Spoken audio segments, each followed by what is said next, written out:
getting even deeper into spoilers and like really letting them have it. There was so much in this movie that went on that didn't make no sense to me. Like as I'm watching it, I was almost yelling at the iPad like, what are you doing right now? What are you doing?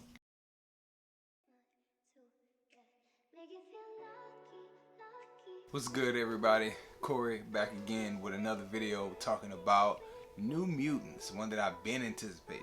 So if you're new to the channel, please subscribe. If you're just finding me, if you're watching on Facebook, please follow the page, share the videos, and let's talk about those New Mutants.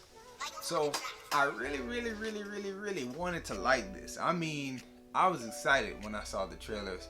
I even did a reaction that I'll leave a link to. I enjoyed the promotional stuff for it. My pops has comics. If I can find the pics, I'll roll in a few pics of the old comics that my pops had. I wanted to see this. I wanted this to be good, but I did not like it one bit. I'm about to trash that thing.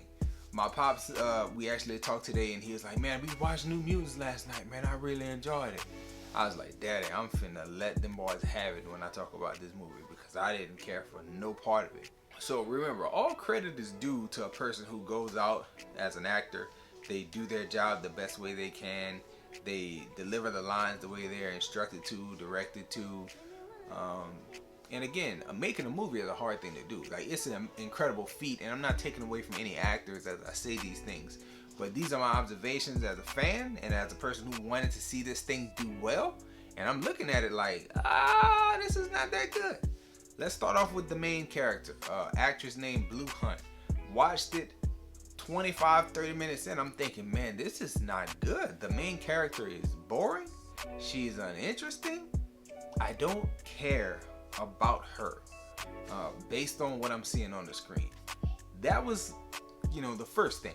The next thing, as I'm watching through the film, Charlie Heaton. I don't know who told Jonathan Myers to have that accent, but it was trash. I didn't like one bit of that accent, and it consistent. Like, it kept coming back throughout the film. I'm like, dog, I don't like your accent. I really feel like you need to stop. It's not hitting for me.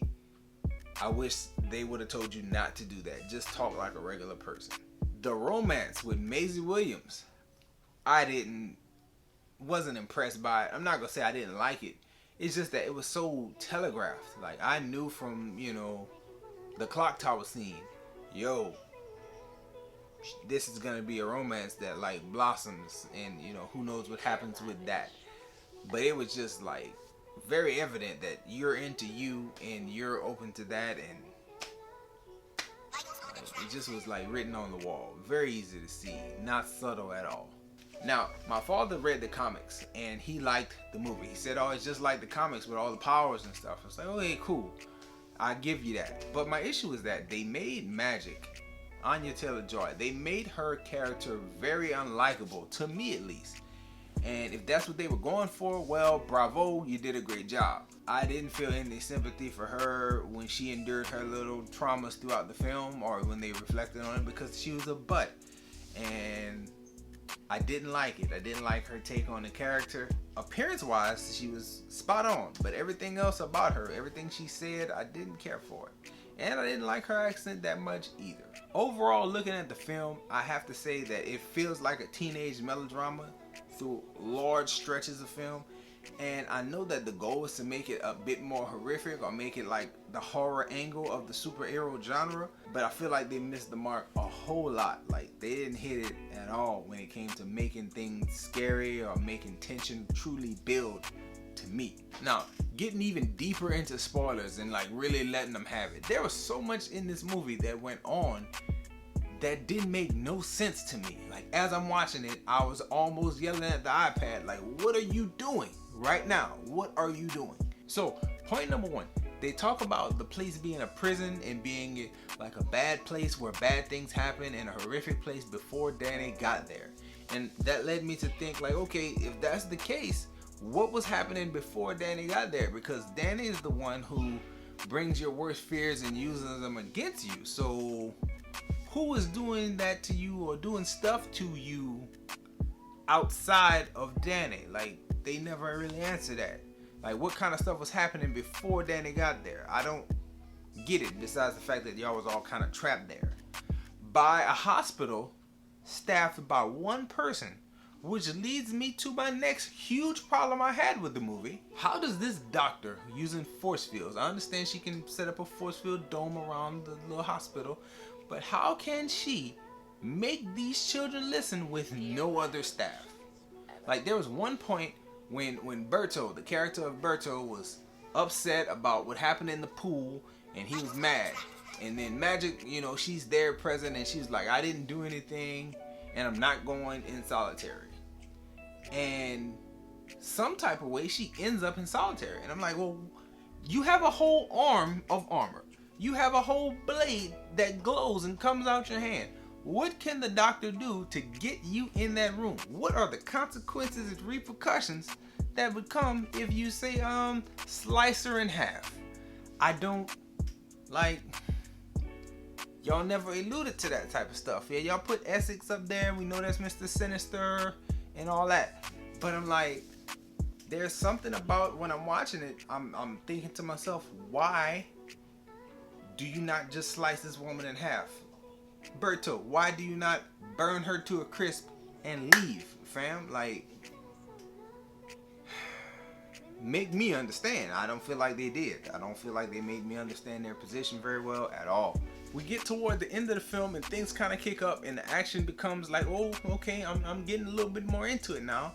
But even then, there were sections where Magic and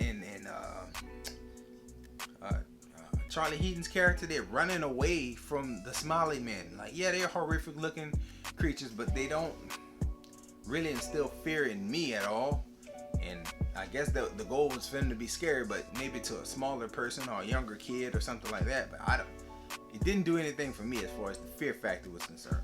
But more importantly than that, Magic, why did you have to go into a special place with Lockheed and the little dragon thing and like get hyped up to come back and slice these boys up?